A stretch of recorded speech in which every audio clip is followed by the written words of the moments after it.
Hi, Bala. Welcome back to Second Message Runners. So, Bala, in second message, I wanted to ask around two numbers that we have been hearing from you: uh, 21 days and 2 weeks. Yep. So, can you tell or elaborate more details around the significance of these two numbers and what it emphasizes for the runners?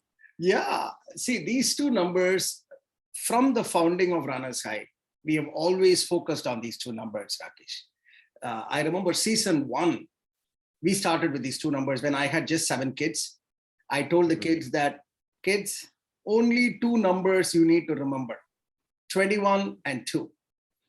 You do these two well, everything else, you will have a medal around your neck. That's how I motivated them. And that stuck in our lexicon of Runners High lexicon. And I think it's only right for us to a little bit discuss about these two numbers. So let's talk about the 21 days. The notion of 21 days is quite simple, Rakesh. Anything you do consecutively, or if not consecutively, consistently for 21 days, that becomes a habit. Now, this is not just some random marketing sort of, what do you call marketing jargon. This is, I know there is a psychologist or whatever who did this proper research, and they found out anything you do for 21 days, it be good or bad, by the way. Like you start drinking every day for 21 days, you will become a drunkard. Your body will get used to it, right? So it's good and bad, anything 21 days. So of course, we hope that we all try to do 21 days of good things. So when I say habit, let's just define that, right? What is a habit? A habit is the resistance to do that reduces. It's not as if there is no effort. Let's not confuse creating a habit with effort. Effort is still there. But to start the activity, initially body will provide resistance, the inertia. That takes 21 days so that body will stop giving you inertia. That means you will, after if you run consecutively, train consecutively for 21 days, the understanding is in the 22nd day, the body's resistance for you to get out of the couch and put on your shoes will be a lot lesser than what it was in the first 21 days. That's what I'm saying. It doesn't mean that when you go for a 5K run, the effort is easier. No. Effort will still be the effort. That we can't change, right? So that habit and the inertia that prevents you from doing that job, you need to recognize that the first 21 days is the hardest. Okay. Especially within the context of long distance training. You all have signed up, audience. I'm so proud of you that you did it. You all have signed up for this amazing training journey. That's fantastic check mark, double check mark. But you signing up is not enough.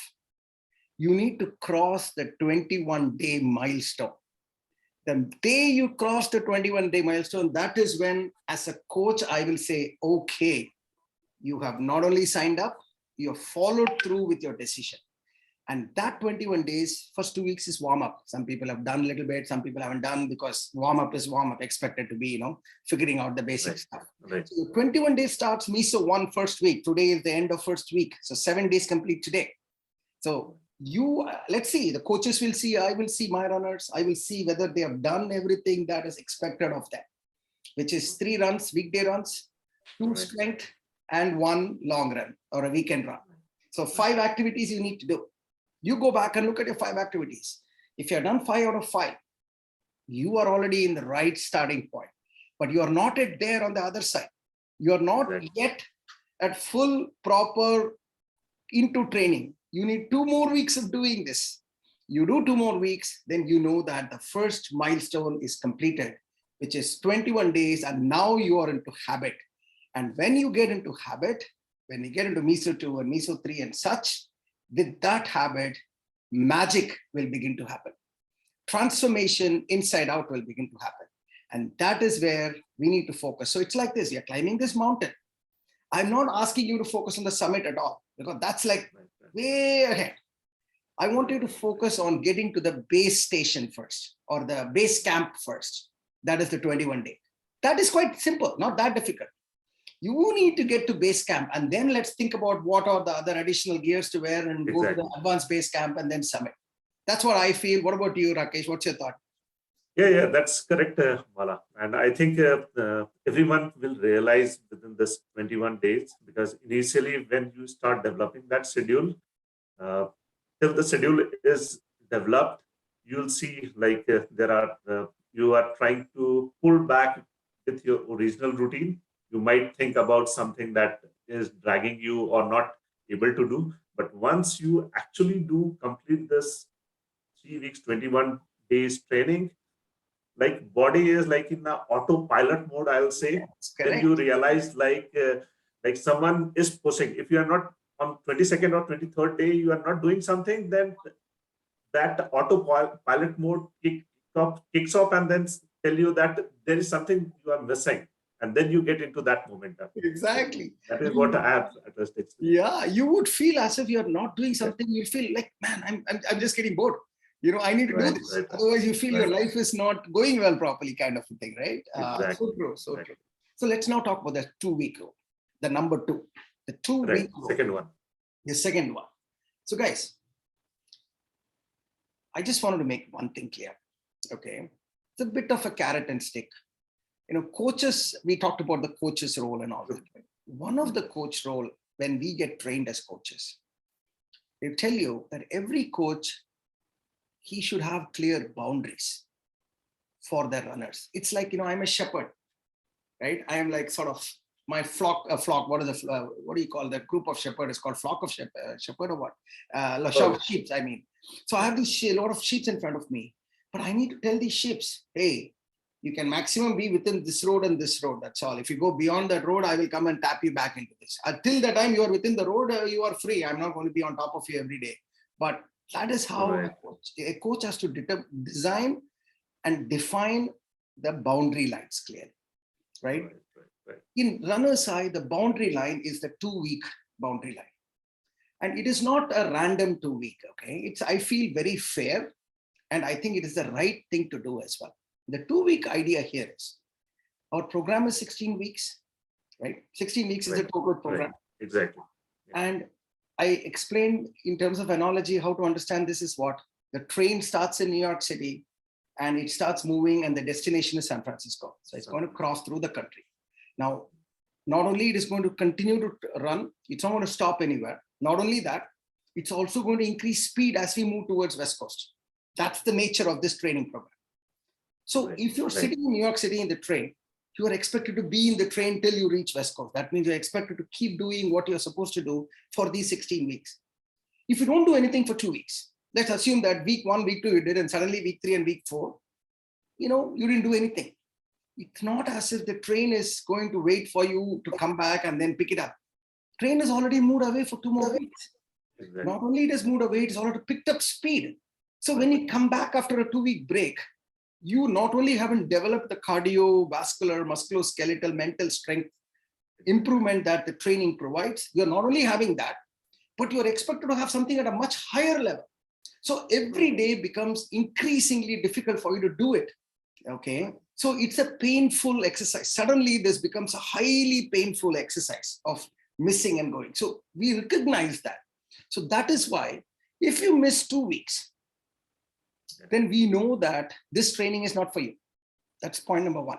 So when this training, because this is not for a faint-hearted, this is not a walk in the park. I told you, you have signed up for a marathon, half marathon, big ones, or a 5K, 10K. Everybody who has signed up for this knows that this is something I've stretched my limit to get there. So it's not a just walk in the park where you can take it easy and generally have fun. No, sorry, that's not going to happen. So that's the first point. The second point, Rakesh, in this 2-week rule is, as coaches, we put a lot of effort for individual, you know, runner to do. So for us, the return on effort is the eventual success of the runner. Exactly. Right. So when somebody is not interested for 2 weeks and not doing anything, it's almost like, this is not working out. Why should I be, you know, putting the return on effort on something where there is not going to be obvious return? I might as well put on someone who is more eligible to use this. In our case, we have runner RHWB light runners who are waiting for some coaches. They don't have any coach and they're doing a great job, right? So we need to be fair on our fellow runners too. It's not just between you and I, it's about fellow runners too. So if you're already out of the bus, out of the train, then at least vacate the train so that the next person who was legitimately has find a seat in the train can get in the train and reach San Francisco, right? That's the second side of the the item. Yeah. The only caveat I want to give you, Rakesh, is there will be life circumstances. Right. This 2-week rule will have life circumstances, like somebody had a COVID. Okay. Right. It's not his mistake or her mistake. He is really, somebody had an emergency and he had to go to India or some other place. And that 2 weeks, he just couldn't do it. Those things are acceptable by us. We will take that as it's one of those exceptions. Maybe we then thought that, let's say that person signed up for a full marathon and he has a COVID emergency. Then when he comes back after 2 weeks, we will discuss with him and say, you know what, let's go for a half marathon. We will still train you. Still there is a return on effort, but let's slow down the requirement. That type of adjustments can do. So remember, the 2-week rule, we are not unfair here.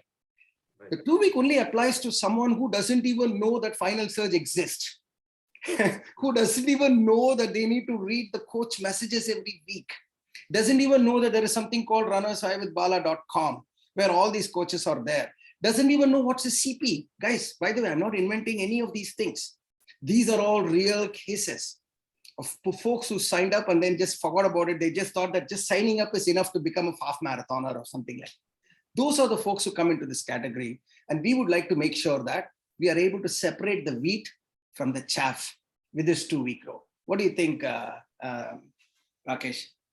Yeah, that's perfectly explained, Bala. So definitely this 2 weeks is very important because as you mentioned, like the train is gaining speed and your body is getting prepared for future runs or subsequent weeks. If you have not trained properly in previous 2 weeks, how you can expect your body to handle the much more speed and much more distance. So that is a simplistic thing. So it's kind of building that momentum that is very important. And as you said, like there is a baseline of a threshold of what is expected on that. And if people are within that limit, I think that aligns quite well. Yeah. And is it fair to say as a coach, Rakesh, that it actually pains us to go and tell someone that unfortunately we need to sort of downgrade you to a light or let you go from the program? I think it's not an easy decision for us, isn't it? Right. It's a tough decision, both even from the coach side, because coach is expecting success and helping you to go and achieve that milestone. And due to some reason you are not able to do, that's a setback for the coach also. Exactly. One of the candidate is not able to do that. And we have metrics, guys. We have measurements on coaches' measurements. We always look at attrition within the coach. That's a way of we are all a metrics-driven organization, right? So we have a coach satisfaction survey we send. We send how many runners have upgraded, how many runners have downgraded, how many runners have exited, what is the overall score within, runner score within a coach. All of these things, we have it. We look at it. It's not like, we go crazy with those numbers, but those are signs. And we all, as type A personalities of coaches, we try to maximize and get the best for us. These are things which gives us satisfaction, as I said. Yes. So no, thank you, Rakesh, for that honesty in terms of you saying it. It's actually a hard thing for you as well. When you have to let go of some runners. But I hope runners, you understand. A bit of a carrot and a stick, I would say.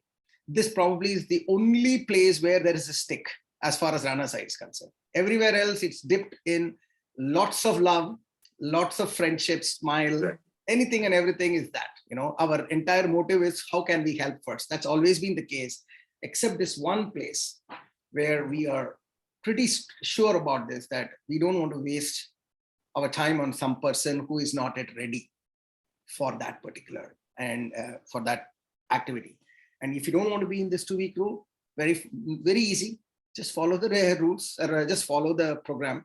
And if you have some life issues, some legitimate issues, just communicate to your coach. That's all. Right. One act of communication is all that requires, that tells us that no, this person is interested. He's got some real problems. That's all. So it's I hope that's fair to all of you. Yeah. Thanks, Bala, for explaining those two numbers, 21 and 2. And I think that will stick to all the new runners, as well as a reminder to the existing runners also. And thank you. I'll see you in the next message. Thank you, Rakesh. Thanks, Bala.